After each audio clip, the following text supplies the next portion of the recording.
a little discussion here. Uh, Feminist Fundamentalism, Pay and Patriarchy, Part the First. We're not gonna, there's we've been doing a thing here for a little while now. Various types of content. We've been streaming for about 3 hours, 3 to 4 hours at a time.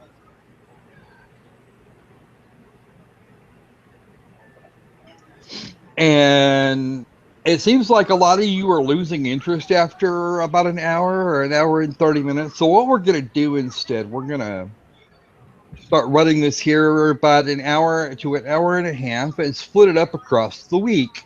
Yeah, I got it. I fixed the echo there, Catherine. Today we are without our little buddy, Artemis Brain Sample. And a little later on, I think we're going to probably take somebody in as a guest, depending on who is actually watching and who might want to have a say in the conversation. Those links will be issued on an as-needed basis.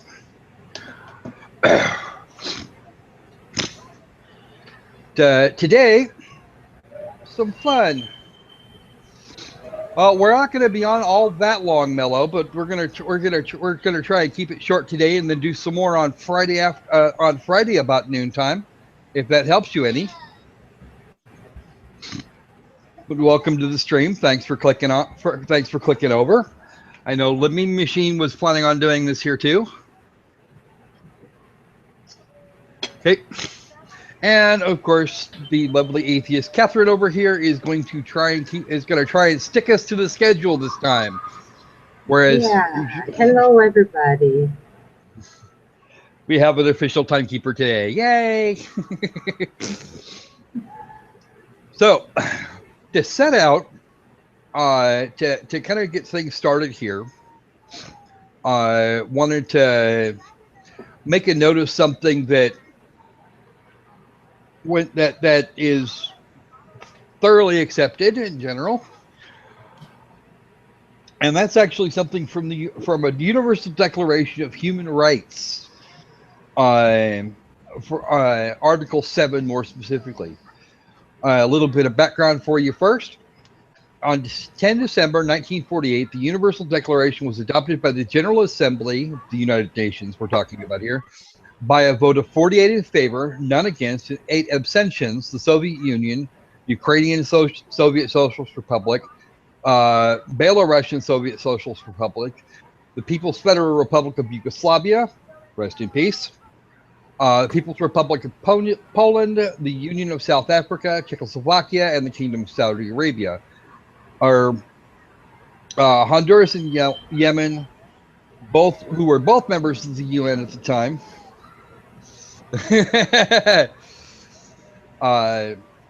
failed to either vote or abstain. I don't know how you can fail to abstain, or probably just an official abstention.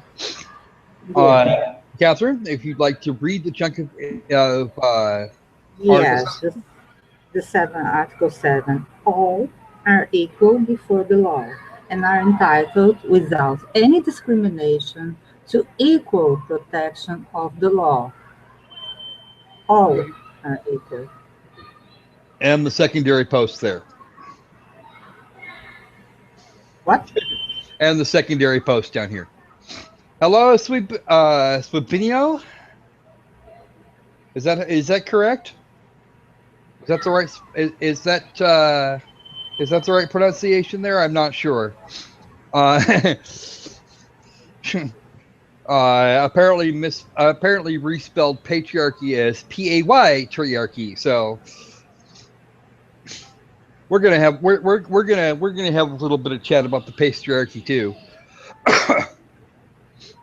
But as you can see from the tabs on the screen, I've got this I was a men's rights activist thing here,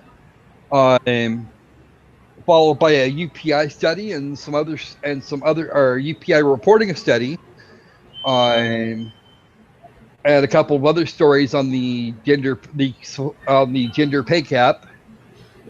One of which is from the LA Times and is, shockingly enough, probably the most balanced of the pile, which I find very impressive. Usually the LA Times is all about beating people down. Anyway, the equal rights concept, being treated fairly without prejudice to your race, gender, national origin, color, ethnicity, religion, disability, or other characteristics without privilege, discrimination, or bias. And these are all words written in 1948. Yes. Okay. This is now 2016. And those words have been enshrined in international law now for damn near 70 years. So why is this discussion even going on? Well, that's actually kind of where we're going with this first one. In that time, we've had the feminism and equal rights movements that did quite well for themselves, as long as they were sticking to the actual issues in the United States and abroad. We have seen a number of European nations do a lot of fun stuff in that direction. We saw Sweden be completely taken over. They somehow or another they managed to put a majority of feminists in power, and they haven't been taken out. I'm kind of surprised. In fact, there's been a few cases where I've been really shocked by what's happened in Sweden. Including one woman that was arrested for a crime that would have gotten her a pat on the head here. So, I would have to hunt down that story back down, but it's actually beyond our purview, and we're kind of overdoing it. So, for the opening titles, Yes. The following. This is actually something that was brought to my attention by Logic a few days ago. Been kind of sitting on it. I've been sitting on it since I was gonna do it on Monday, and we had too many problems to actually get the stream going. So here we go. I was a men's rights activist. One man's journey from misogyny to feminism. Okay, I'm not sure how those two things are actually opposites. Can you think of a way? No. I mean, obviously, the idea of feminism isn't supposed to be misogyny. And in fact, it's supposed to. Actually, what kind of feminism we are talking about? Well, this guy here is actually a wave 3B. What's referred to as a wave 3B. Wave 3A ended a few years ago. Wave 3B is what we've got right now, and yeah, and this is not what feminism is supposed to be about. We're gonna talk about this later. When you got the first wave of feminism, and really what they were demanding was kind of laying the groundwork for getting to the point where they had equal protection of the law in the form of being allowed to vote. They had lots of other really nasty things to say, but they weren't quite so much. Their primary goal was women's suffrage, and when they succeeded, that movement just kind of broke up. And it scattered itself to the four winds for a while. And then in the 1960s and the early 70s, they were pushing for equal pay and all of this other stuff. And they were to be considered similar to men for whatever jobs it was they were doing. And to not be looked down on if they chose to not have children or work outside the household, that kind of thing. And the attitude of where the hell is your husband? It was one of the things that went away. And they got what they wanted mostly. Actually, they pretty much got what they wanted, and then a few things. Followed immediately by the whole thing, again, mostly scattering the four winds. Some of the more radical elements stuck with it, and you get people like Andrea Dworkin and Valerie Solaris, et cetera, et cetera, et cetera, who had a real problem with men. Andrea Dworkin, especially, was the one that forwarded the idea that that a penis going anywhere near a woman was essentially rape, and that's kind of informed that informed the early parts of the third wave, 3A. Yes. Well, I think I don't remember if it's 3 and 3A or 3A and 3B. We're going to go with 3 and 3A. That sort of that sort of miniature movement persisted through the 80s into the 90s. Before it the idea of critical gender theory became a thing, right along with critical race theory and so on and so forth. I have a quote here from Rebecca Walker. What? A quote from Rebecca Walker. Okay. Do you have a link for it? Whether the young women who refuse the feminist label realize it or not, on some level, they recognize that an ideal woman born of prevalent notions of how empowered women look, act, or think is simply another impossible contrivance of perfect womanhood, another scripted role to perform in name of biology and virtue. Yeah, there you go. Yeah. So, the current wave of feminism really started coming to the forefront with the advent of Anita Sarkeesian. They've been making lots and lots of noise prior to that, but they kind of fell in line behind Anita to start making some serious inroads into politics and other such things. And Anita is considered fourth wave. well, as we're going to look at a little later, and in future editions of Feminist Fundamentalism, they've been doing they've been doing a lot of work in some really stilted areas, just kind of slanting everything to make the assumption that a white male is by his very nature privileged, even if you're talking about the bum on the street, whereas any woman is much less.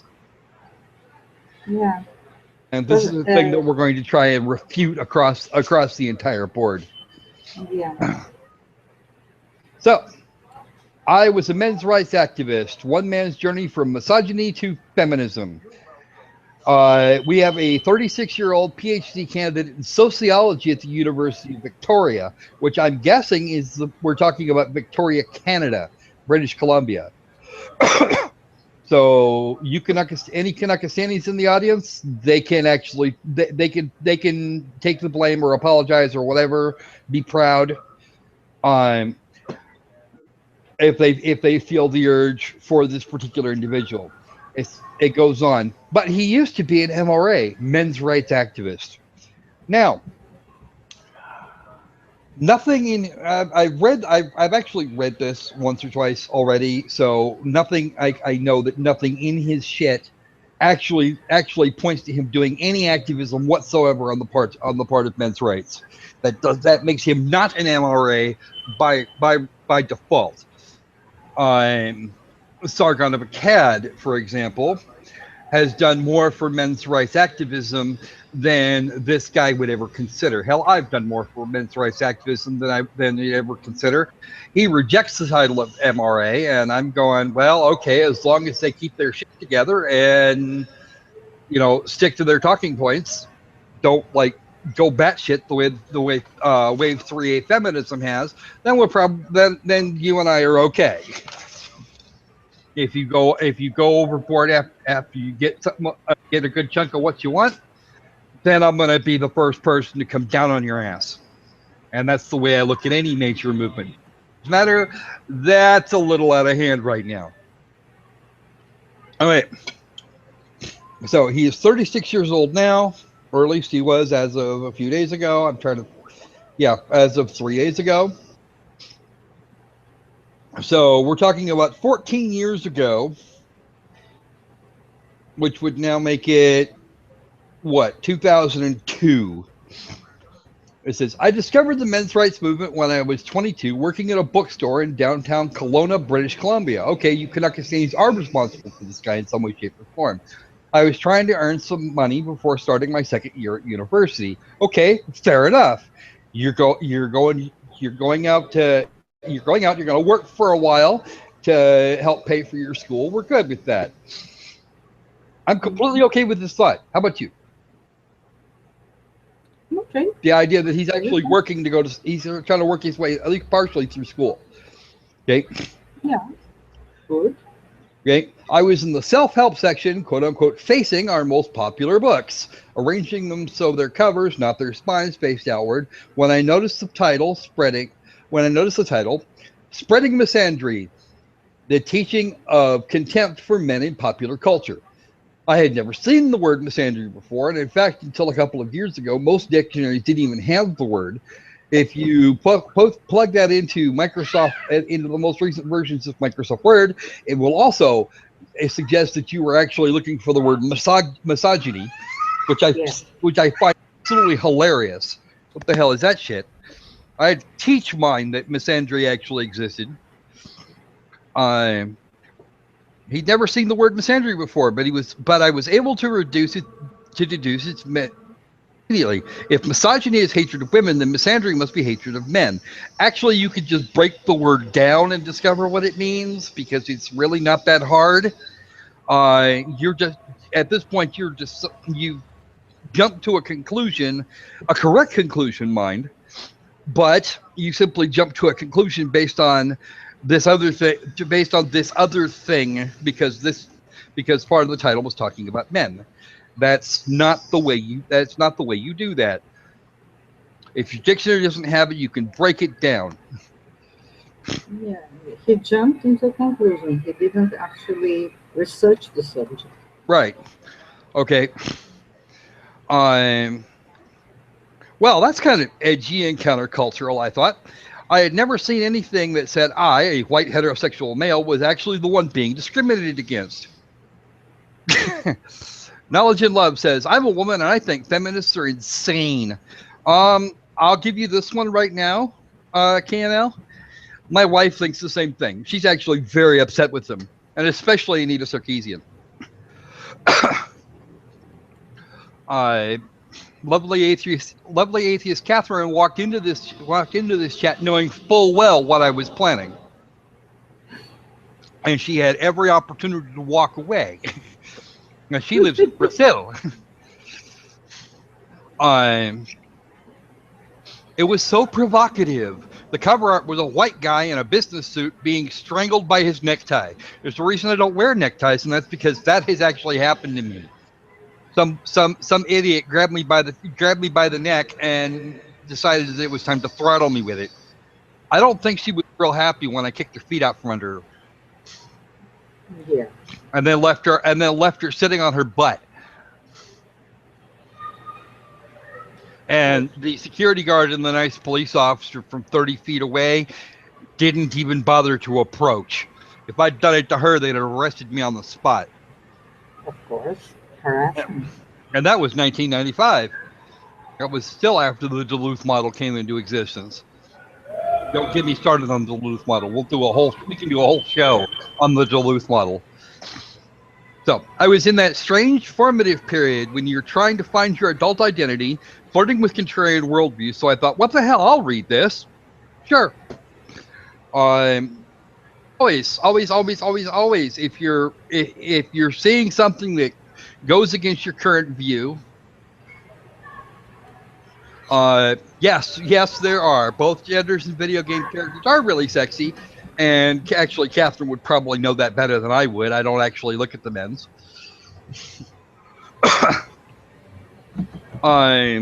Sure, if you find something that goes against your current worldview, do please check it out. Fair enough. We're good with that. That's the idea. You don't try to live in your little echo chambers. You can tell them that in the actual chat. You can shut me up at any time. You know that, right? I bought it hook, line, and sinker. I was studying political science at the time, which in my opinion was his first mistake. So I had never thought about social processes like misogyny and sexism, except that if you're going to be a politician, you have to know how to speak to both to all parts of your audience, and you really should think about these things. That's part of the problem with some political science majors. All right, hey Mello, welcome back. All right. It was revelatory. The book talked about how pop culture demonized straight white men because they're the only demographic left that's acceptable to make fun of. This is actually still true, to a large degree. Your average sitcom,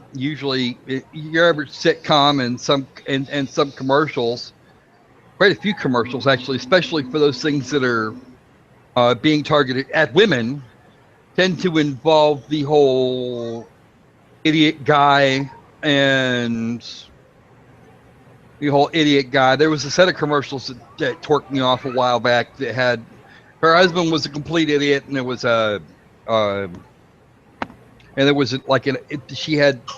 were several of them, and she had the ability to upgrade him. So he actually cooked and cleaned it and all the rest of the crap, rather than sit on the couch looking like a moron. Anyway, Catherine, what do you think here? You've been really quiet. I've been quiet because you've been talking a lot. What? You talk a lot. I don't know. We have the different kind of commercials in Brazil and in the United States. The commercials here in Brazil are different. So I cannot talk about this part. Well, what's it like there? Here, we still have here. It's getting a bit better, but we still have here women fighting to remove stains from their clothing, selling the better products to clean their clothes. But we have men also selling the best product for their single lifestyle, like how to best cut their onions and stuff, but they have their very fancy kitchens. I would like to have a kitchen like that. So would I, actually. Yeah, they have awesome. The single males have awesome kitchens. I would like to have one of that. But the commercials for women are always very stay-at-home mom commercials. Okay, Snare of Pila Jackson, I think that's correct. Sorry if I butchered your name there. It says, attempting to provide power to a specific class of people without subjecting them to proportional accountability requires some other class of people to be enslaved and bear that extra accountability. Well, yes, that is 100% correct as far as I can tell. If you're going to empower one group of people, it will always come at the expense of somebody else. So we have commercials that are directed at males, but they happen more often from 8-9 p.m. Actually, during the day we have commercials directed at women, and they are for stay-at-home moms. Yeah. Apparently that last name was pronounced Pihajikson or something similar. Mello was kind enough to provide me with a more phonetic spelling there. I did get the first name right, at least. Okay. The chapter that stood out most was about how men are portrayed as these bumbling oafs on television, especially sitcoms. Their wives, meanwhile, are these enlightened women who have to endure their idiot husbands. Oh, okay.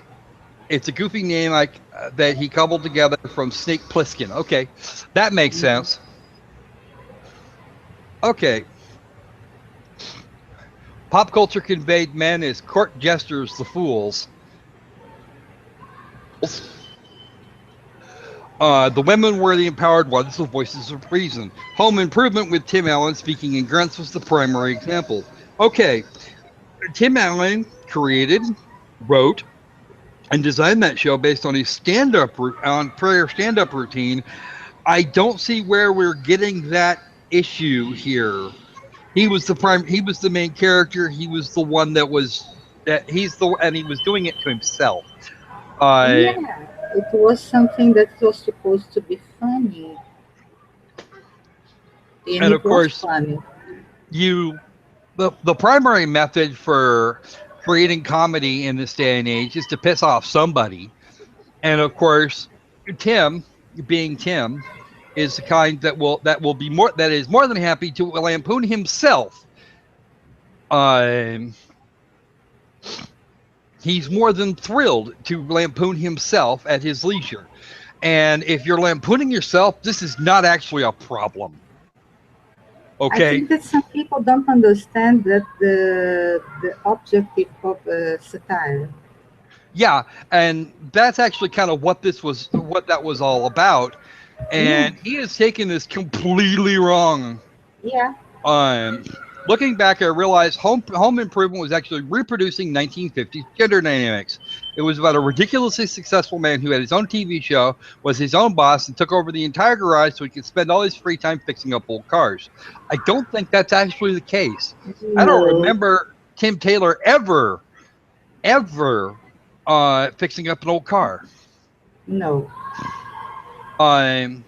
His wife, however, was relegated to the domestic sphere, even though she had a job, and was always incidental to her role incidental to her role as mother and wife. Well, since the main character here is actually Tim Taylor, she is by her nature a supporting character. You know, Jill Goes to Work wouldn't have been nearly as funny. It just a supporting character doesn't matter if it's a wife, if it's a kid, if it's a whatever. It's a supporting character. Okay. Let me grab this. Let me grab this link that Mel tried to put up in the chat. No, don't even go there. It only shows. It's a 14 minutes video with only the grunts he makes. Oh, yeah. That's probably a Cindy Don't Bother thing. Don't even bother with that. Yeah, just be aware of what it is. If you're going to click, be aware of what it is and click later, or click and pause and then go back. It doesn't support anything. It's somebody who made a video compiling the grunts that the character makes. Okay.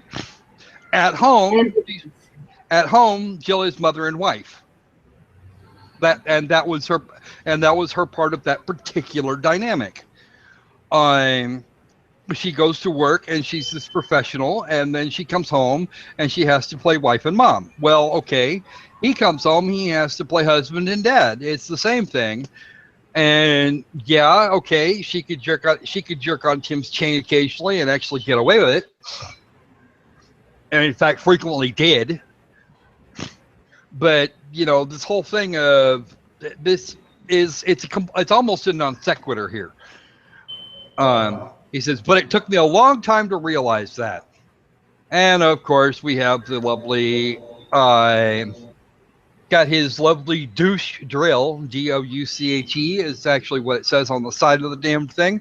And she's got a naked baby just kind of staring at him.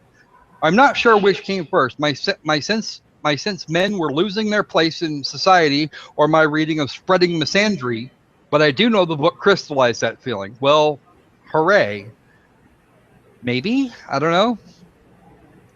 The bookstore had this policy that allowed employees to essentially check out a book like a lending library, yeah, and report back to the colleagues on it. Okay, this is fair enough. Actually, I can see why you would want to do that. And the reason is that if you know what's in the books, then you can better talk about them and sell them and do other such fun things. So this is not actually an issue as long as you know how to treat a freaking book. The idea was this would increase the literacy of the staff so we could all sell books more effectively. Well, here you go. So I came back a week later and told them about spreading misandry. That is true. Mello says the thing is, this sort of thing has a huge effect on the public, and it will have an even huger effect on younger audience who aren't experienced with a lot with the world. This is completely true. I came back a week later and told them about spreading misandry. Usually, the book reports elicited conversation. Now, mine was met with stern silence. You know, this guy has some valid points, although some parts are a little extreme, I said. All the staff members present were women, most of them university students, some older women, and they started warily eyeing each other as I talked. Yeah, Sam, you're late. Too late. It's only about a half hour. We're going to go to a max of 90 minutes, so I thought it was going to be my Sermon on the Mount. That I was revealing something everyone needed to know. Instead, a woman in her 50s looked at me for about 40 seconds of awkward silence. The horror! 40 seconds of awkward silence before the manager said, "Okay, thanks for that." It was one of the most cringeworthy moments from that period of my life. The next most cringeworthy, the one that we're having right here, way more cringeworthy, dude. Hey, kill that thing. Okay. All right. At the time, though, it was just a confirmation of misandry. Why would they be so angry if they weren't threatened by what I was saying? My coworkers were a lot less friendly to me after that. Well, okay. I can imagine why if you were if you're talking about 2002 and you were challenging the current the current paradigm, especially if you decided to kind of preach it, which really is probably not a good idea. Yeah. Under any circumstances. I don't care who the hell you are or what you're trying to accomplish. About 3 weeks later, I was fired. I have absolutely no evidence it was connected to my book summary. Then why did you even mention it? Yeah. It might have been that I was kind of an asshole back then. I was rude and had a tendency to snap at people I considered less intelligent. Well, okay, that would be a reason to get fired. Yeah. I could see them firing you for that. Okay. Don't assume that it was part of your book story, book report, just because you went from A to B, and A thing happened and then B thing happened, and it was weeks later. Correlation causation fallacy, that isn't necessarily the case. Okay, moving on. I was so confused at that time in my life, so unsure of myself, that I was especially susceptible to things like men's rights. Why would you have to be susceptible to basic human rights? Think about it. I mean, what is that? Yeah, he just discovered that he was a man. I don't know why. I'm not sure about it. Well, we're also looking at it. We're also looking at this, or he's actually looking at the whole thing through his own personal little feminist lens. So that's kind of that we're looking at him talking about himself in 2002. Only now it's 2016, and he's being a twerp. See you later, Mello.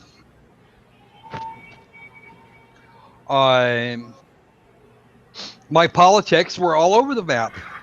I thought I was a libertarian. At the same time, I was more deeply exploring my Catholicism, which is about as confused as you get. Yeah, his next sentence actually really sums it up pretty well. Being a libertarian doesn't really jive with the dictates of an authoritarian hierarchical church. Well, yippee. Okay, I'm good with that. That actually makes some sense. Very little else in here does, but that part makes sense. Growing up, I loved guns and hunting and wanted to be in law enforcement. Then in university, I realized I hated hunting and was suspicious of law enforcement. I wonder why that might be. Yeah. He seems to be and have been and still is a very confused person. It certainly seems that way. Later, I discovered that I suffer from clinical depression. There's a lot of literature on how socially extremist groups, such as men's rights or white supremacy exploit young men whose lives are in turmoil, their beliefs in conflict. Spreading misandry was a recruitment piece, and I was an easy target. You Okay, were okay.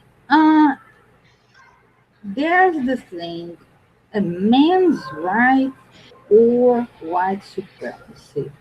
Okay, aren't there black men oppressed? Only white men are oppressed? Oh, holy shit. well. Let's just it. The whole University of Missouri thing is actually kind of an interesting side note on that. You have black men and women from a variety of different backgrounds, some of which a lot of which are being whose fees are being paid by rich parents, Mhm. screaming and yelling and being little shits about how they're oppressed. One of Mhm. the guy that went I on a watched hunger the strike, video. I watched the video on that. one of the guys that went on a hunger strike. Yeah, I His watched that. father is like has some serious money and some real political power, and I'm oppressed. Until this stops, I'm gonna stop eating. Yeah, And there was a teacher that was fired over there and so on. okay, but again, I have yet to see men's rights activists out burning crosses on people's front lawns. And I don't see a lot of white supremacists running around in the MRA streams and various forums. Pickup artists, that's a little different, but I have yet to see people being silly like that. Most of the MRAs I've ever met, okay, most of the MRAs I've ever run into and or seen online, or with a there are very few exceptions to this, of course. They're more concerned about whether or not little boys should have a vote before they get the ends of their knobs whacked off by some other guy with a freaking scalpel when they're like less than 3 weeks old. This is a thing that I don't think should happen. It's just it's all genital mutilation, but apparently one is socially acceptable and the other is just not. And I don't see where that's equal. Spreading misandry as a recruitment piece, I don't think that's the case. Besides, you've turned that up in the sociology section, and I'm kind of wondering what the hell you expected, because there's lots of screeds, feminist recruiting screeds in that kind of zone, especially nowadays. Um, his girlfriend broke up with him at the end of the summer, and he was devastated. The majority of my friends were women, but I started withdrawing from them and hanging out with guys more. My relationship with women became less about friendship and more about who I could hook up with. You turned into a pickup artist, dumbass, or at least you tried to. And I, again, we're talking about 2002.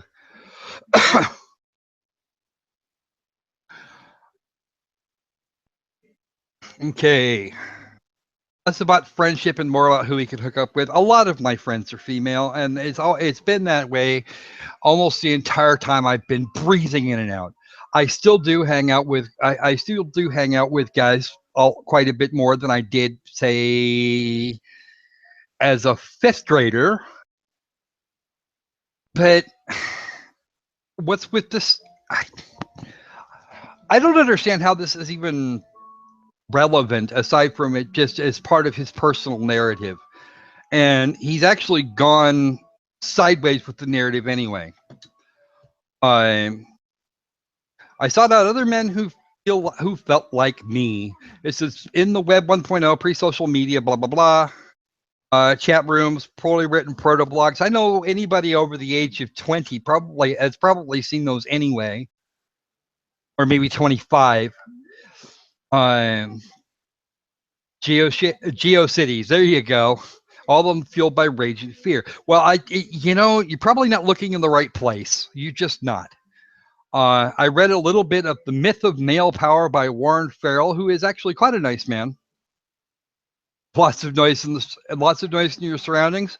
Okay, let me know when that when that comes up. I'll read anything you have to say. I'll read it off from the. I can read it off from the chat. He adopted a rhetorical trick, which is not a thing actually. He's many men's rights activists employ. I'm not a feminist. I'm not a men's rights activist. I would say I'm an egalitarian. You know what? I don't have a problem adopting the mantle of men's rights activist. This is really kind of the first time I've done it.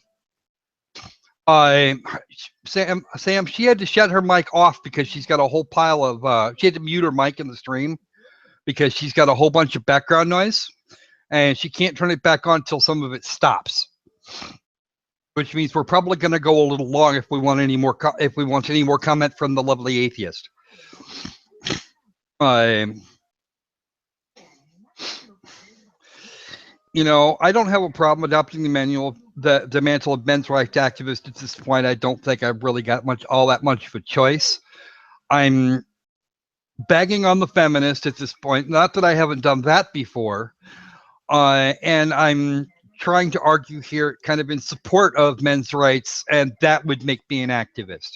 That means I've done something to spread the idea that men's rights are not a misogynistic factor. They're a human rights factor, and that's actually something that needs to be said. Mind you, I've spent a lot of time watching Sargon Akkad and Teal Deer and some other things.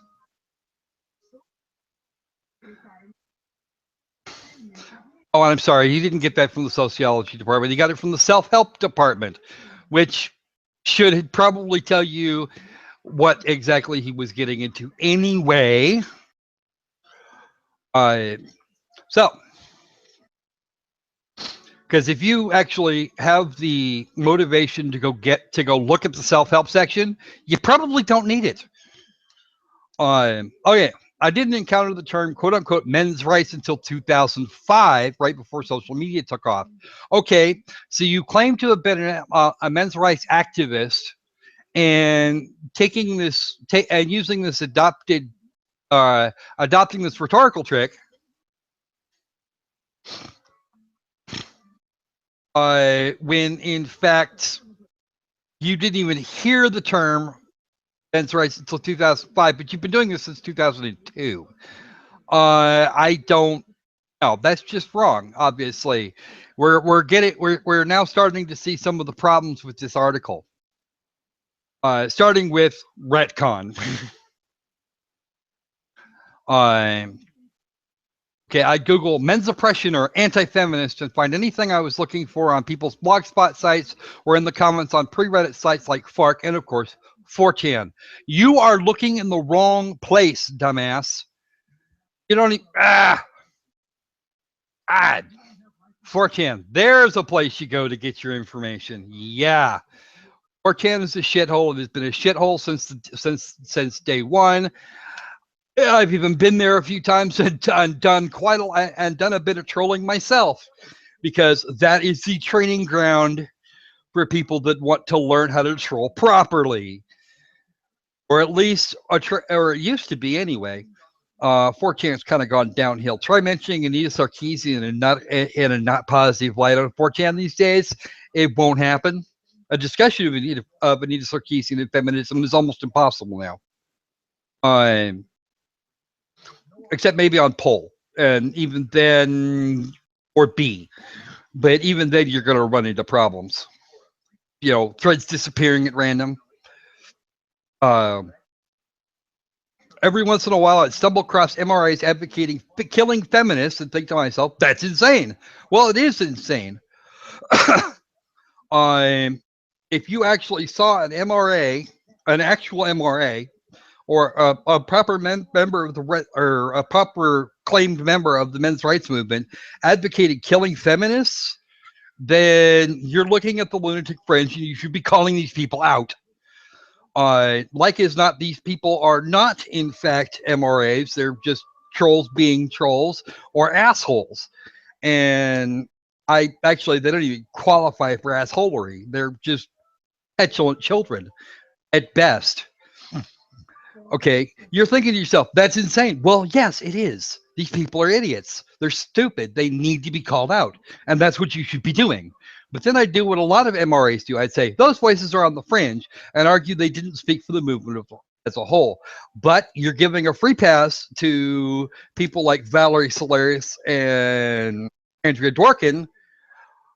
Valerie Solaris being the one that put together the SCUM Manifesto, SCUM being an acronym standing for Society for Cutting Up Men. Those voices are on the fringe. Not all feminists are like that. Not all MRAs are like that. Guess what, buddy? In any group, you're going to have your extremists and your morons, and your job is to call them the fuck out. If you're not doing that, then you're doing something wrong. My real life was entirely devoted to school, so my men's rights activism occurred exclusively in the classroom. Well, okay, if you're not running around outside, then how are you an MRA? You don't even understand what this means at this point. You think it's just something that you can say and automatically you're connected. You can't be an advocate if you're not actually doing advocacy, dumbass. We talk about the Equal Rights Amendments. You're in Kazakhstan. We're in the United States. You're talking about the American Equal Rights Amendment. It doesn't even affect you. I'm dead. In a political science class, I'd say, well, what about men? We talk about feminist epistemology in philosophy class. You need to do philosophy class. And I'd say, doesn't anyone care about the way men see the world? Well, we've been doing that for quite a while now. I saw myself as more than just a provocateur. Well, hooray, you could maybe do something here. Daniel, I'm not going to suggest that that's actually a valid path. I would like them to kind of not be quite so silly, but I'm more than willing to let them speak and then crush them with their own arguments. I would not say that was a really a big thing that we want to be pushing.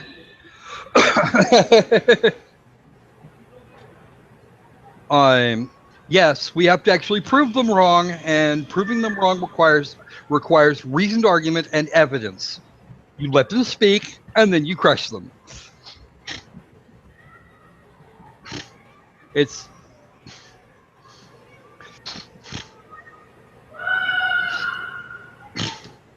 And sorry about singling you out there, bud, but that was kind of not cool. I'm not saying they deserve equal rights as long as rights are actually equal. Equality of opportunity is good. Equality of outcome, well, that's up to the individual. It really is, and it should be. And well, it should be. You can't guarantee or legislate equality of outcome. It's just the way it works. Not without finding some way to legislate behavior, and that almost never works. I'm not sure about equality of income. I don't know if someone is doing the same job I do and someone is doing the same job I do poorly and like shit, why does someone has to get the same pay that I do? And in a completely fair world, that's the case. If you negotiate for more money, I don't care about the gender of somebody. No. I'm talking about the human being that is doing the same job that I do. That's why I'm self-employed. Yeah. And I'm trying to use I work for myself. I do my schedule because I'm done with all this crap. Because I'm tired of people that cannot do the same quality job that I do and getting a better pay and being lousy people at doing what they do. I'm not accepting this. Okay. It doesn't matter that they are men, women, whatever, a unicorn. And it shouldn't. And those things, and none of those things should really matter. They do to some people. I will not dispute that. But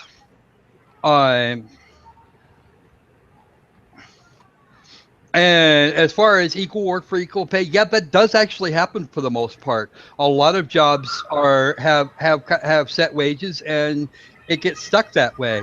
If you're in a job where negotiation is the issue, then yeah, you will get a little bit of pay disparity, and that's usually at the upper ranks. Because men will tend to older men will tend to ask for more than an older woman with the same amount of experience. And usually, if you've got the right candidate for the right job, and he's asking for more money, then you might actually negotiate. You might actually, if you're the employer, go ahead and give him what he wants.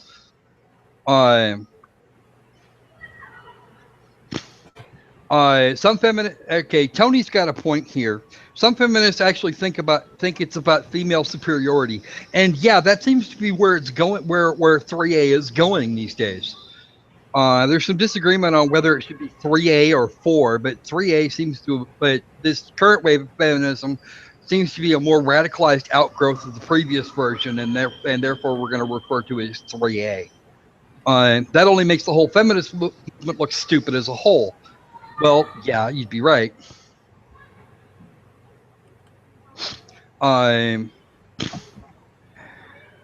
Feminism equals equality, not female superiority. Well, it's supposed to. The dictionary definition says it does, but you'll get a lot of feminists that are going to say, "Well, why do we need a men's rights movement? We have feminism," and that doesn't actually work. Snare says here, I don't think it's so much female superiority as it is supremacy in the sense of gynocentrism. And that which doesn't put women first is oppressive and misogynist. We will, you know what, we're gonna do that here in a little bit. We're actually kind of running short on time. We're only about halfway through this. So, I mean, yeah, and really, that's kind of the attitude that we're getting here. Snare. They're trying to. They seem to be actually trying to directly reverse things. Okay. I stayed away from sociology my first few years because those classes were predominantly women, and I shared a belief common amongst STEM. Science, engineering, and tech people that sociology wasn't real science. Well, if they used the scientific method, I think more people would actually think that they were a real science. It was just about feelings and how men are the root of all evil. Now you've gone completely over the other end, Mr. Slippery Slope. Yeah. But I took an introductory sociology course as an upperclassman. We had these discussions about feminism and patriarchal institutions, and now you've just bought in. I don't oppress women. Why am I being attacked? Why am I the victim in this new feminist order? I despise sociology. Well, guess what, Mr. Dumbass? You are doing that because of you are getting this shit because of the timing in question.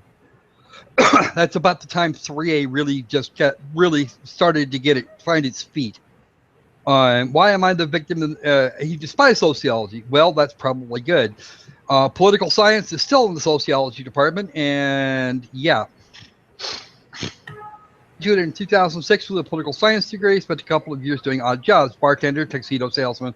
I soon realized I wanted to do academic work because in political science, a bachelor's degree doesn't mean what it used to, especially not in 2006 and certainly not in 2016. Specifically studying men and masculinity, so I re-enrolled in some sociology courses. I was like, I'll use my academic qualifications to talk about men's rights issues. I'll grit my teeth and listen to the feminists and read their stupid books, and I'll go on my way. Then I'll go my own way. Things didn't go as planned. You're still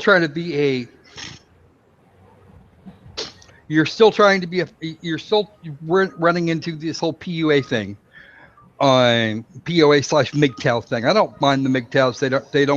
They are not doing anyone any real harm. The pickup artists are assholes. Yes, that includes Rushdie.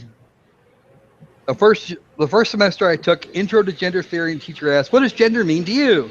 Everybody talked about their experiences as women or gay men. And when it was his turn, he was there to offer a man's point of view on gender. The instructor smiled and said, "Well, you must love our textbooks then."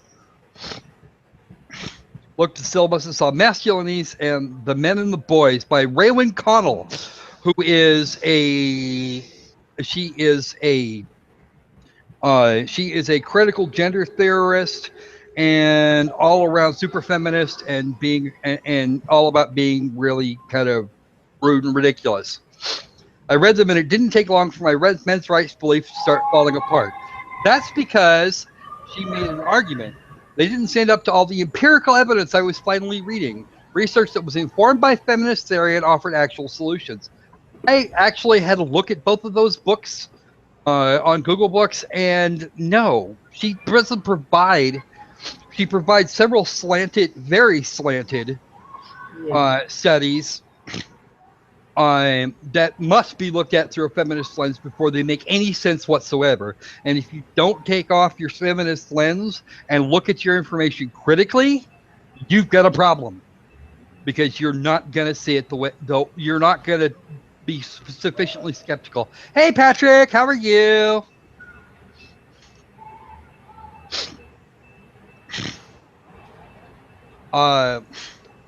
Men are socialized to be stoic, rational beings, blah, blah, blah. If our sports team loses, we're allowed to cry. No, we're allowed to grump. I've never seen a man cry because his team lost. As an MRA, he always believed it was women and feminism putting men in the box. Well, no. No. Not really. We're sort of letting them put us in the box. But these feminist texts not only validated the crisis of masculinity, they point out that men are the biggest policers of masculinity. Well, okay. That's because men want other men to act like friggin' men. And to be perfectly honest with you, women are as bad, or in some cases worse, especially with the guilt trips, at saying a lot of the things that, I've got more of the crap he says down here at the bottom from women than I have ever from men. No, feminism will not be stopped by ignoring it. It's just like young Earth creationism. If you don't call it out and talk about it and put together arguments, then it's just gonna go all freaking sideways. MRAs and feminists were acknowledging the same problems, but MRAs weren't locating the right cause. The feminists pointed out, no, this is actually this is rooted in the same patriarchal institutions that are harming women. No, it's not all about the patriarchy hurting everyone. Everybody remember the school shooting that happened up the road from me here in Marysville a year or two ago? And Anita saying this was a perfect example about how patriarchy harms men by promoting toxic masculinity. This is complete and utter bullshit. This was Anita Sarkeesian grandstanding, and it's that silly woman, Raywyn Connell, that is doing this to him now.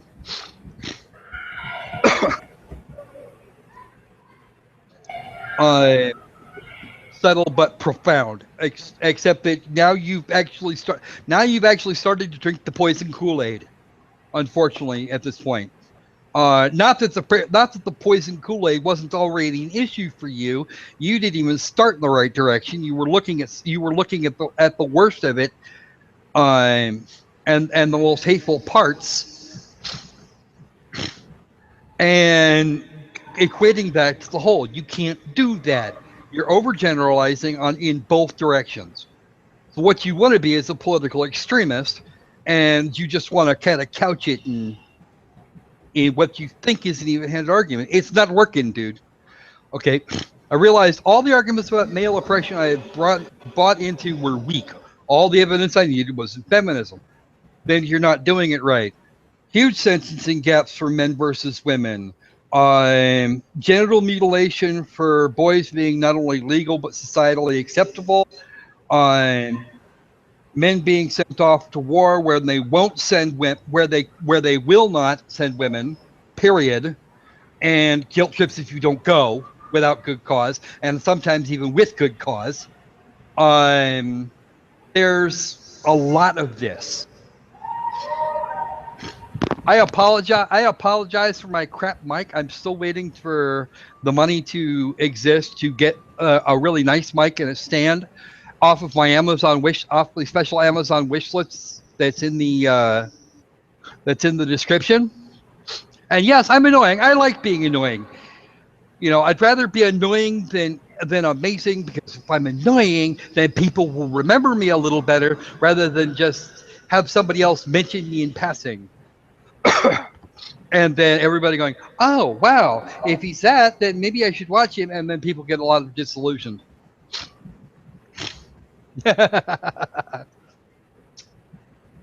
Okay. If you're getting your arguments from feminism, then you're not actually looking at both sides.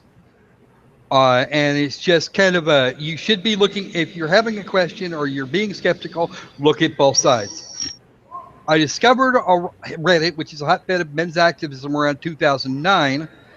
But luckily by then I was moving away from the movement, except that now large chunks of Reddit are an echo chamber for feminism. Look, there are a few places you should be looking. Oh, Patrick thinks you're too nice, Catherine. Yeah? Yeah, that's what he says. Because of my comment.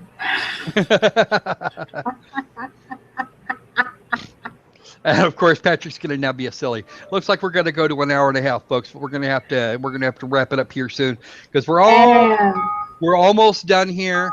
We're going to get something going on here. Okay. My transformation didn't happen overnight, though. There really wasn't an aha moment, but more of a progression. I had to deconstruct all the MRA beliefs I had internalized. Again, you haven't been a part of the men's rights movement. You haven't actually been a men's rights activist at this point to any significant degree.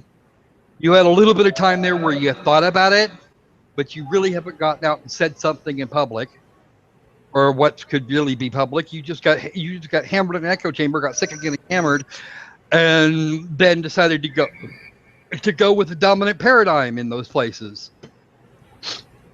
because you were young and stupid and impressionable. A hotbed of men's rights activism. I don't even know if he's even been to Reddit in recent months, but there are some places where if you post, there are some subreddits where you can post and you will be immediately banned from the connected ones. Hey, we got Joshua Casper, who is apparently number 1433 in the old IDGA blockbot. I was number 3499, Joshua. Cromwell and Sam wandered back at his other name. So we've got about another 25 minutes or so left to go.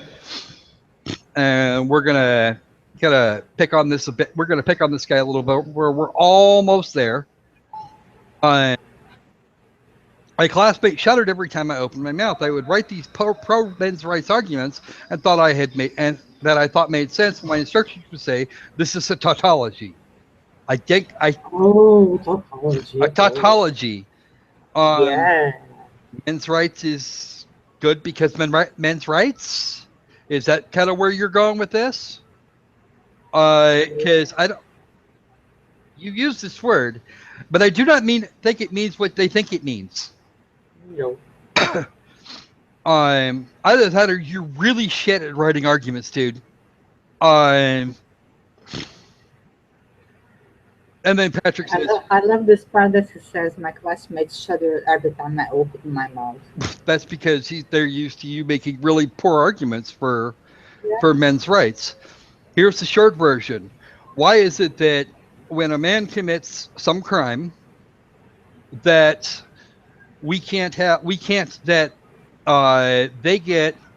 that they might get, say, a 15-year sentence, and a woman will get 6 months for the same shit? Without minimum sentence, a man is much more likely to get the maximum sentence than a woman who is in a court of law, as opposed to a woman who is more likely to get the minimum or somewhere near it. Yeah, Patrick, I think it actually might be that he decided he wanted to use a great big word there and doesn't remember exactly what the hell they actually said. Either that or they're so interested in shutting him up about men's rights things that they're going to, just tell him this because his argument wasn't really good, wasn't any good. Um, but I don't understand how that if you're actually doing a pro men's rights argument, you know, and the thing he hasn't talked about here is what the men's rights movement is actually asking for. Closing the sentencing gap, um, equal protection, equal rights, more equality in custody disputes and reproductive rights. Um, these kinds of things. Um, not being mutilated at birth, not having your genitals mutilated at birth, but taking off a chunk of skin, and some where the arguments in question don't actually have any real um, don't have any real health benefits, despite many, many, many claims. Um, yeah, actually, generally, the my cock, my choice thing is actually probably it is probably kind of where you got to go with that. My usual advice to any sort of young men that ask me about this is don't stick your dick in crazy. And wear a hood. Um, and Snare says men have the right to be slaves and thank women for the privilege to serve them. Cromwell says sexism equals sexism plus power. Yeah, that's actually the thing that that the feminist movement seems to be pushing, and actually the new and we're getting a lot of that in critical race theory, critical gender theory. It's whatever thing it is plus power, and you can't be racist. You can't be racist if you're white, or if you're black or Latino or some other sort of minority. You can't be sexist if you're a man. If you're a woman, only men can be sexist. And this is absolutely not true. That attitude, in fact, is very sexist, very racist, just by its existence. Okay, because I have seen one of the guys I went to school with way back in the age of the dinosaurs. We're talking about the late 1980s and very early 1990s. Um, he was as black as you could be, and yes, I just refer to him as black, not African American. Because he was not, in fact, at that time an American. He is an American now. He was actually that kid was actually British. So again, not African. He is currently he's currently an executive, and I forget exactly where he was an executive, making several hundred times what I do in an average year. And for some completely idiotic reason, I'm the one that has power. I am a broken, disabled, diabetic veteran.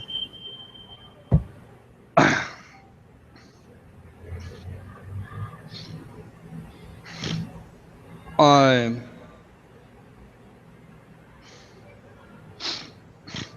and I make very little to nothing. And yes, we're all crazy. We should just embrace that. But apparently the system says that apparently the idea of, patriarchal systems say I have more power as an aging disabled white man with almost no with not nearly enough education than the black man that out earns me by 400 or 500 to 1. I don't know how that, if he could just buy my ass and it would be, there's nothing I could say or do about it at this point. Not literally buy, because theoretically illegal in this country. At one point, I made the argument that metrosexualism was oppressive to men, and it was an attempt to feminize us because we were too hairy. Okay, this is not an argument. No. We're too hairy. Dude, I don't know how I'm starting to really doubt this guy's academic credentials of any kind. One of my female peers turned to me, lifted up her skirt, and said, "I shave my legs every day. Don't talk to me about the cosmetics industry oppressing men." First off, he didn't mention the cosmetics industry, and you don't have to shave your legs. You can just throw your razor away and nobody will care. You're doing that because that's the way you want to look, and that's all you, lady. I'm telling you. I ended up enrolling in a master's program for sociology. Then you're doing it wrong. By the end of my first semester, I realized that I knew nothing. Well, duh. That is actually the first rule of philosophy. Get through your thick skull that you don't know anything, and then try and fix it. You're not going to succeed, but you're at least going to try. From there, it was a slow process of building. I finished my master's degree in 2011, which means it took you, 5 years to get this master's degree? That doesn't sound right. And in 2012, I started publicly identifying as a feminist. Then you're still doing it wrong. I'm now a sociology PhD candidate at the University of Victoria. I can't wait to see your friggin' thesis. I can't. Because if it's anything like Anita Sarkeesian's master thesis, well, I'm going to have a rip-roaring time taking it apart.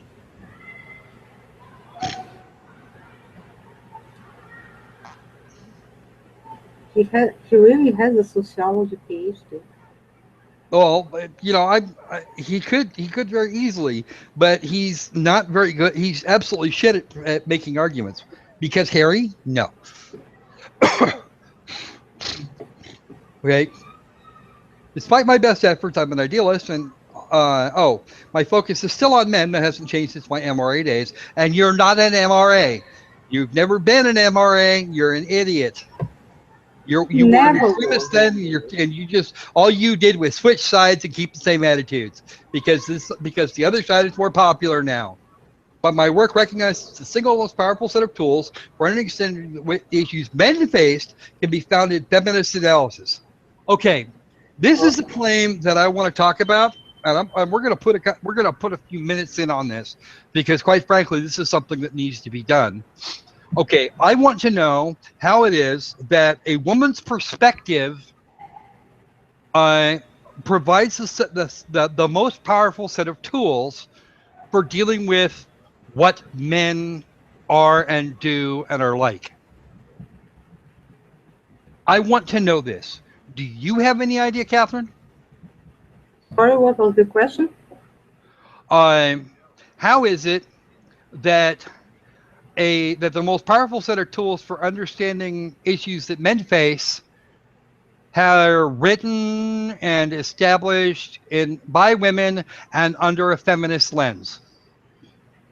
How is it that, a woman's analysis of the issues of men is compelling than men talking about their own issues?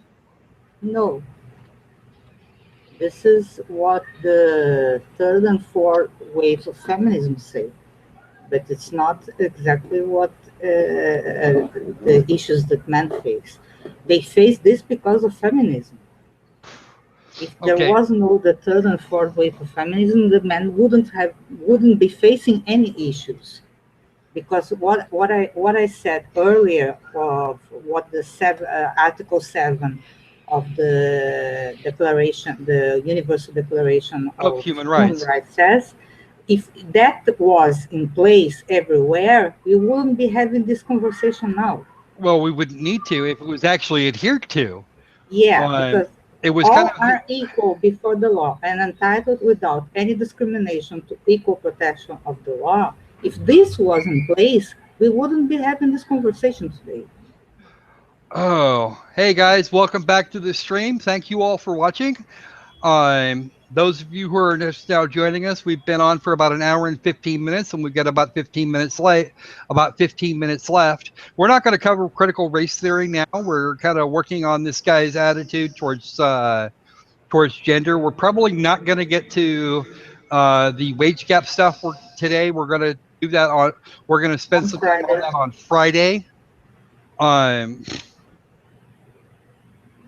So okay. the thing that he says about understanding the issues men face can be found in the feminist analysis, it's only because the feminism took a step further and further and further, and then created issues to men. Yep.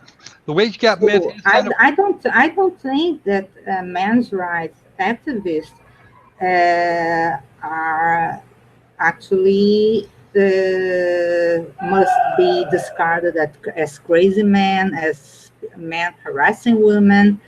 I think that they are defending themselves from uh, excessive uh, excessive demands from women.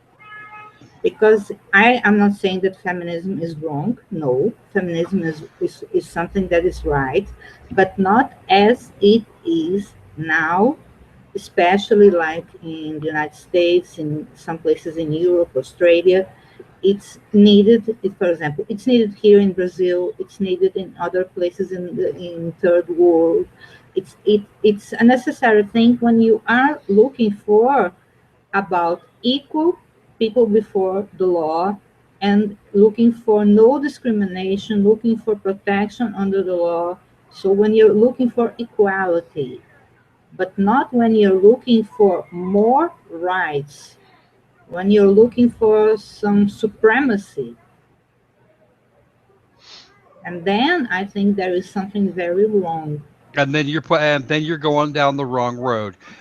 Yes, because what I see from everything I hear, from everything, from all my interactions with people worldwide, is what I hear. And in things that I read on the news, things that I see on videos, in movies, I think it's something very wrong. And about the thing, our lovely Miss Sarkeesian complaining about fictional characters designed that are not even real people, that are fictional designed characters and their sexualization. This is ridiculous. Yes, it is. I think Um, that anything that is beautiful, male, female, or whatever, it's as beautiful, it's to be appreciated.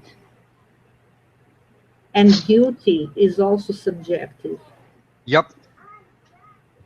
Something that is beautiful to me may be not beautiful to you or anyone else. But anything that someone finds beautiful, it is to be appreciated.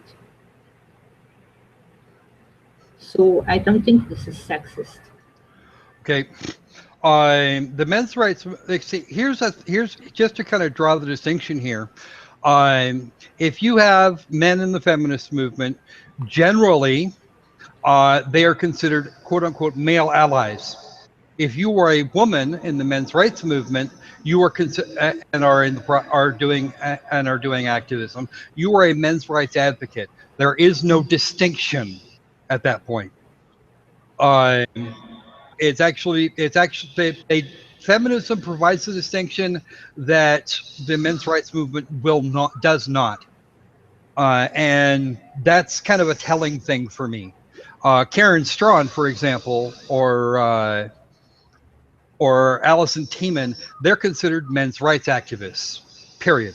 That's just all. Uh, and nobody argues this. But if I were to suddenly declare myself a feminist, every feminist everywhere would consider that, or at least all the ones that I'm aware of, wouldn't consider me a feminist. Just the other men. It would be the women would call me. Uh, the women would refer to me as a male ally, and then I would still be a third class citizen.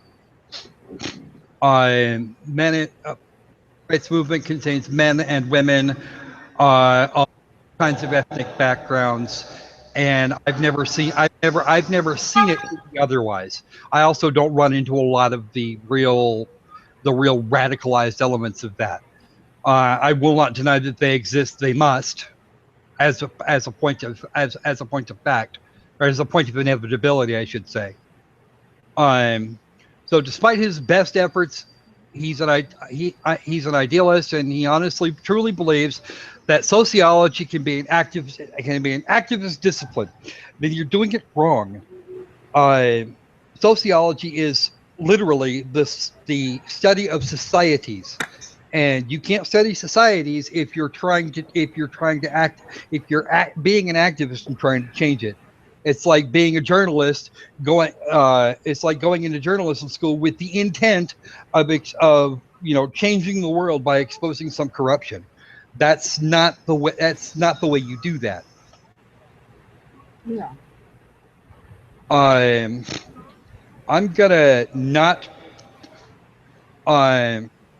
yeah, we're gonna have we've gotta want to put a lid on the anti-Semitism here in the chat, please.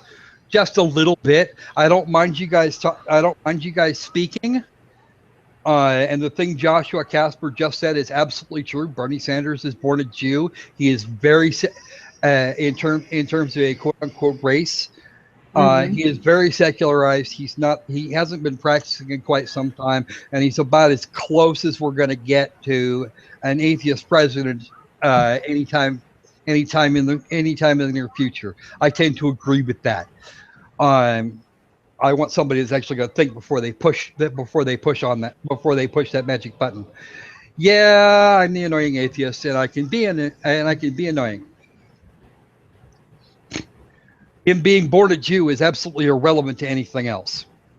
So anyway, there are some MRAs who claim men's rights is akin to feminism, but that's incorrect. Men's rights movement has always been anti-feminist first, men's issues second. That has not been my experience. It's not been the experience of a number of people that I've run into, including the likes of Killdeer and Logic and Sargon of Akkad. Again, they have a specific set of goals, and if they kind of disperse to a small core to make sure things don't get out of hand again, once that's done, then I will have no problems with them whatsoever.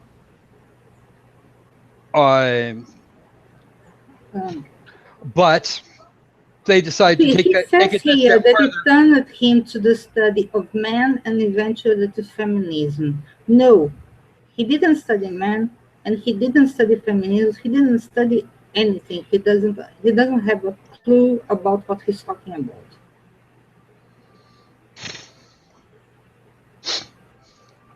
And the fact that he said that he's been dating the same woman since 2004, okay, good for him. Congratulations. Yeah, again, the men's rights movement seems to, at this point, revolves, or at least the mainstream men's rights movement revolves around a couple of different, just a handful of issues. Keeping the sentencing gap closed, reproductive rights,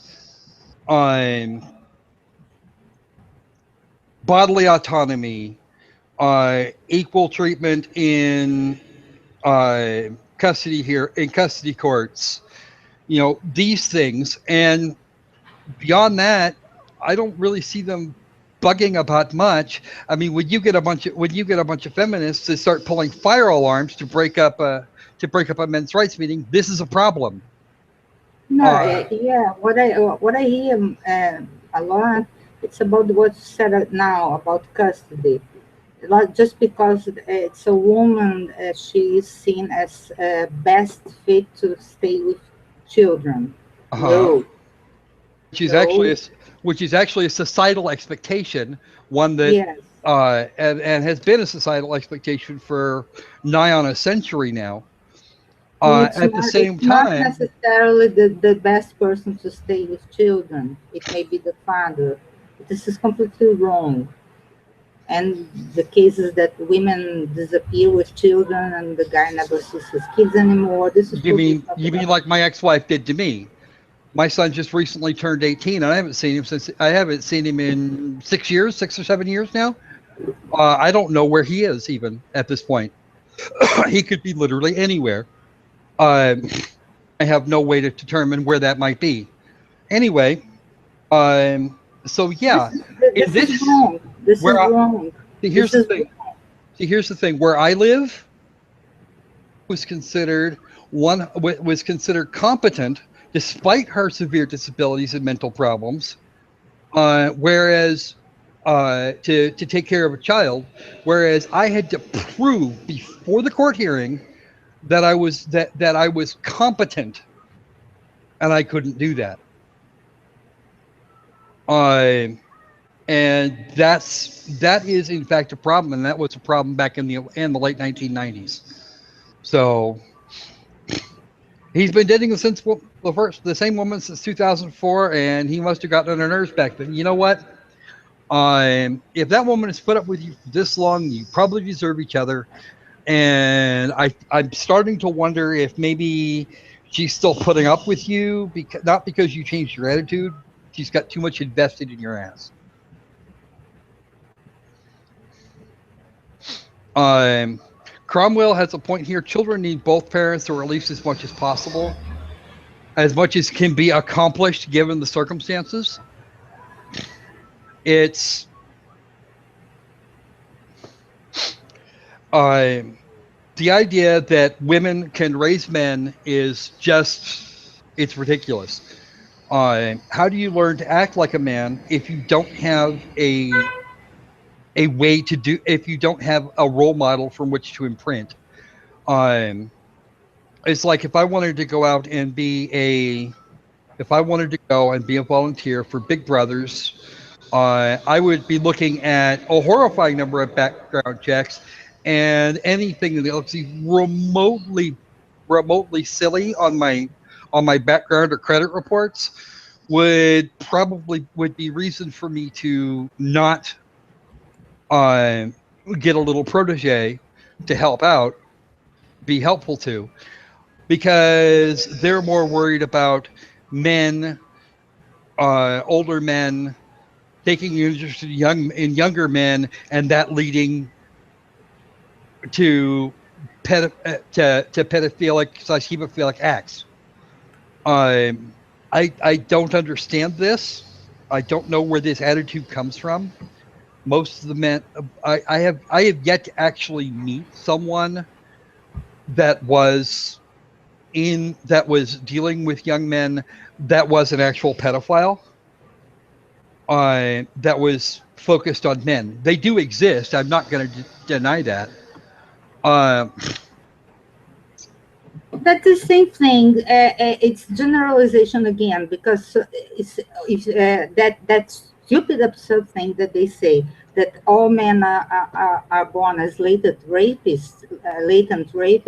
So all men, all fathers are assumingly pedophiles. This is absurd. You can play with generalizations. So this is the same thing that happened to me. Just because I was victim of domestic violence, I will regard all males that approach me as potential guys that will abuse me again. This is insane. yeah, and it's like, of course, you don't You appear to you have done you that. you can't walk the path of your life looking at people this way. You can't assume that you are a victim. These ladies are assuming that all men are evil. And they don't have any evidence to back that up. They don't Um, have. I had yes, one man that was evil. Yeah. So go have therapy, take a medication, and move on. you don't see me as evil, annoying, but not thoroughly evil. So Or when you yeah, do accuse me of being evil, it's because I've done or said something that actually put you through some kind of effort.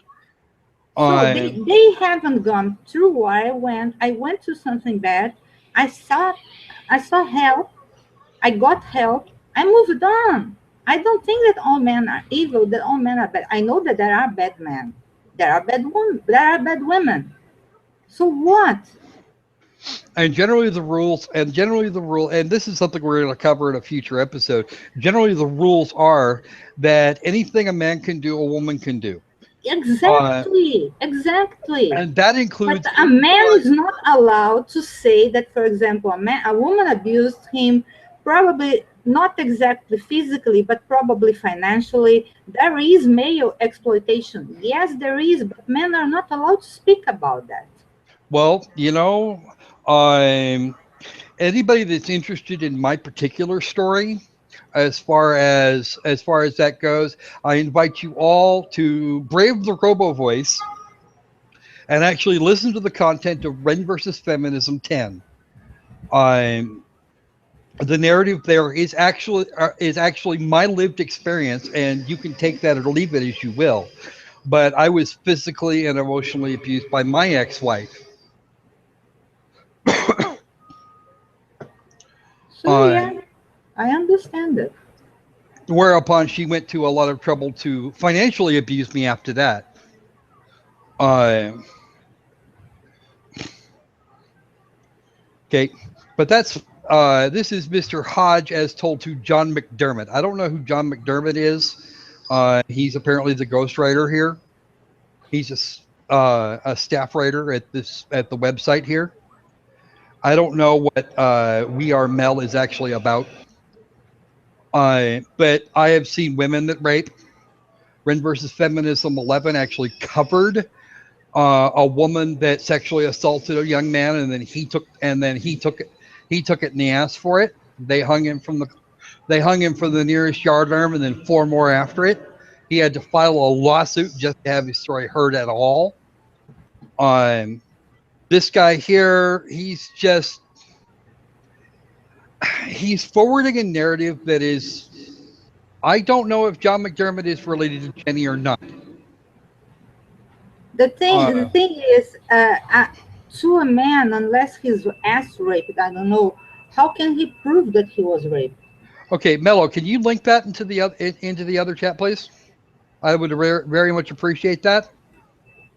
Trying to put it back together is going to be a pain. It's going to be a little bit of a pain for me right now, and we're actually running short of time. So actually, we're overtime now. Yeah. But this is the commentary. This is the commentary portion, and really, I've been hogging all the stream. I've been hogging the stream at this point. So we should really I should really let Catherine talk because she keeps bugging me about being overly chatty. Yeah, we reached a 1 hour and a half. We should be cutting down. Well, go ahead and say what you've been wanting to say all this time, because I know you have.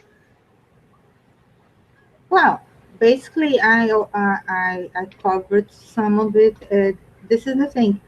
I am feeling absolutely positively free to say that I am not brainwashed by misogyny, and because this is the argument that I know that I'm gonna hear, that I'm brainwashed. I'm not.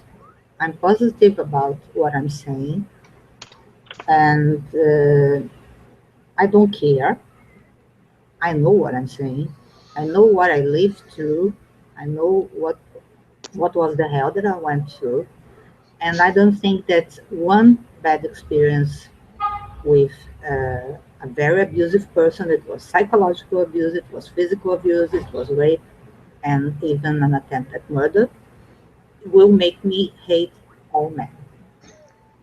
I think that you have to seek help when this kind of shit happens, and that's what I did. Okay, And guys, and if this I is if I may for just something a moment, Catherine. I had the entire thing about hating all men, and I don't. I don't think that all men are evil. I think that there are evil people. I think there are people that are completely fucked up. This includes women. And I think that women that do, like what, for example, your ex wife did, and they demand custody and take children away from, for example, a father, and this father doesn't get to see their kids anymore, and they demand payments, and they demand money, then demand everything. This is the society completely fucked up. This is wrong, and women demanding more and more and more rights. This is then is from if this guy here that we covered his interview, if he's talking about sociology, from a sociological point of view, the society is going through a path downhill where all the values are changing into some, how can I say, inverted roles without the benefits. Because actually, men and women are working where before women didn't work. Okay, Catherine, if I may, for just a moment. Okay. Hey, chat, can we kind of stick it to the topic here? That would be really appreciated. Yes, this is because the chat is actually part of the stream, and I would really like to go on record here as saying that you guys are getting way off topic here, and probably and you're not, and it's not gonna, and you're not helping. We will see. I will see about a crippling conspiracy sometime later, where we do that, where we can have that conversation. But that's really not appropriate for this particular stream. Okay, thank you. Go ahead, Catherine. I'm sorry. So, from the sociological point of view, when you get this inversion, it doesn't help society, because then if women want to get man's place, then what exactly do they want? That's the entire point. They are not freeing men, for example, from the marketplace. Do they want men to stay home? No, they don't. They want to compete with men. So there is some kind of emasculation of all men's rights, but they don't want men to stay home. They want to compete with them, but at the same time, they want men to stay in the market, but they want to be better than men. So there is some false dichotomy here in their demands of rights. Well, so they are not freeing men from their obligations. They are demanding more rights, but they are not freeing them. Okay, guys, you stay home, I'm going to work. That's not exactly this. This would be a reversion of roles. They are not reversing roles. They want actually to oppress men because they want men to work. They just want to be better than men. I want a better salary. I want a better position. I want better everything. And if we get a divorce, I keep the children, and you will pay me money. Okay. Let's be like this. Okay, Max. We're trying to stick to the we're trying to stick to feminism here, rather than I don't know about any echoes going on, because I'm actually plugged into a headset. I shouldn't be echoing. But let's kind of stick to the feminism thing. Let's kind of keep let's kind of keep the race stuff until another day. We can actually do that in another sequence at some other time, please. So I think that we can close on this that I said and leave the pay gap for Friday. Yep, we're going to do the pay gap on Friday, and if we have time, we'll see what we can get a couple of other things on. Probably not, since we're going to have to get some. I'm going to have to get some more sources for this pay gap thing. I've only actually got just a couple right now. I would actually have to. Feminism is a Jewish conspiracy. I think I would probably need a citation for that. That isn't Alex Jones. Uh, but anyway, we're about 10 minutes overtime right now, so we're going to wrap this up before we hit the 2 hour mark.